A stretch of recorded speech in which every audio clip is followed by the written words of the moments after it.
Chairman জনাব তারেক রহমান নামে নোংরা স্লোগান দেওয়ার দৃষ্টতা দেখিয়েছে।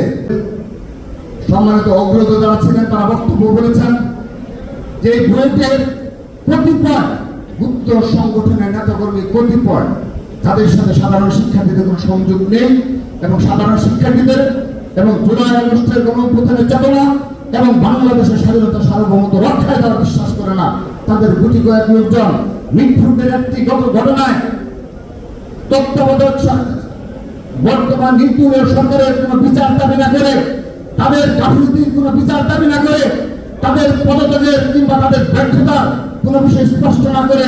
রাজনৈতিক উদ্দেশ্য প্রণোদিতভাবে বিএনপির ভারপ্রাপ্ত চেয়ারম্যান জনাব তারেক রহমান নামে নোংরা স্লোগান দেওয়ার দৃষ্টতা দেখিয়েছে। আমরা নম্রভাবে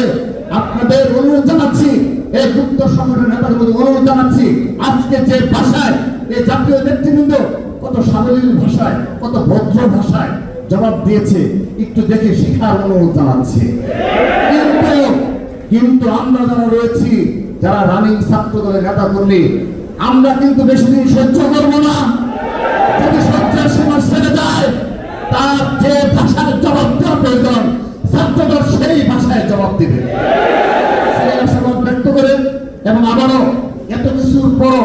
জুলাই আগস্ট গণঅভ্যুত্থানের রাজপথের নয় শুধুমাত্র ব্যানারের নেতৃত্ব যারা দিয়েছে তাদেরকে আবারও আহ্বান জানাচ্ছি, আসুন সকল ছাত্রী সংগঠন মিলে আমরা একটি বৃহৎ ঐক্য গড়ে তুলি এবং জুলাই আগস্ট গণঅভ্যুত্থানের যে ঐক্য যে চেতনা রয়েছে এবং যারা শহীদ হয়েছে তাদের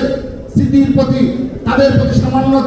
দায়িত্ববোধ থাকলেও আসুন আমরা এক এবং ঐক্যবদ্ধভাবে আগামী সাম্য মানবিক বাংলাদেশ বিনির্মাণে একত্রিত হই এবং সুন্দর রাজনৈতিক উপহার দিয়ে সেই আশাবাদ সেই প্রত্যয় ব্যক্ত করে বিদায় নিচ্ছি। সবাইকে ধন্যবাদ। বাংলাদেশ জিন্দাবাদ, বাংলাদেশ জাতীয়তাবাদী ছাত্রদল জিন্দাবাদ, শহীদ রাষ্ট্রপতি বীরোত্তম অমর হোক, মা মাটি ও মানুষের নেত্রী আবশ্যনীয় দেশের নেত্রী বেগম খালেদা জিন্দাবাদ, বাংলাদেশের অহংকার